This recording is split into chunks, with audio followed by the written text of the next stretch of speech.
hindari ghibah.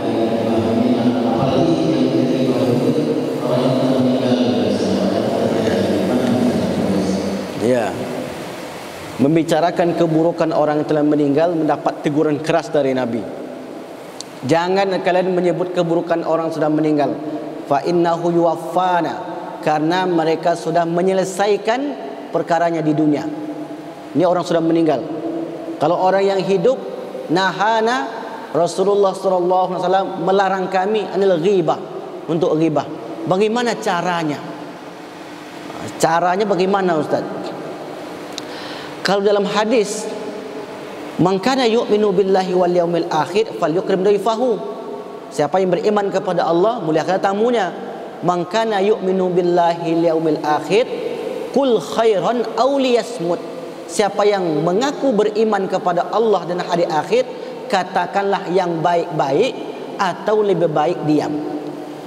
Jadi dikiaskan atau dikaitkan orang yang membicarakan kebaikan dan orang yang diam tidak membicarakan keburukan dengan orang yang beriman kepada Allah dan beriman kepada hari akhir.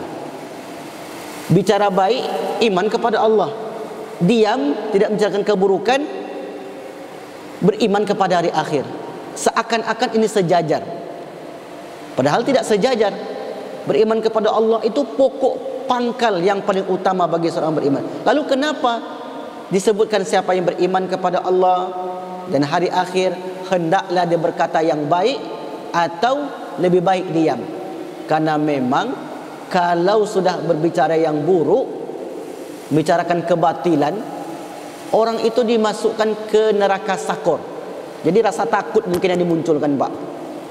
Munculkan rasa takut dalam diri kita. Kalau saya bicarakan kebatilan, keburukan, maka saya akan dimasukkan ke neraka sakor. Ada dalilnya. Masalakakum fi sakor. Nanti ditanya oleh penghuni surga kepada penghuni neraka dari jauh, ditampakkan, kenapa kalian menjadi penghuni neraka? Qalu lam nakum minal musallin, kami termasuk orang yang tak solat. Walam nakunut ilmul miskin, kami termasuk orang yang membiarkan orang miskin mati kelaparan. Wa kunna nakhudu ma'al khaidin, dan kami termasuk orang yang membicarakan kebatilan dan keburukan. Yang keempat, wa kunna nukadzibu biyaumiddin, kami termasuk orang yang mendustakan agama. Nah, poin yang ketiga berkaitan dengan perihal mulut. Maka kata Nabi, afatul insan, afatul lisan, keburukan suatu lisan adalah karena tidak pandai menjaganya. Afatul lisan, keburukan suatu lisan itu karena tidak pandai menjaganya. Nah, mungkin yang kita munculkan ketika membicarakan kebatilan atau keburukan orang, rasa takut. Ya Allah, kalau saya cerahkan juga, nanti saya akan dimasukkan ke neraka sakor. Takut. Ya Allah, kalau saya membicarakan keburukan dia juga, maka sama saya memakan bangkai saudara saya sendiri. Muncul rasa takut.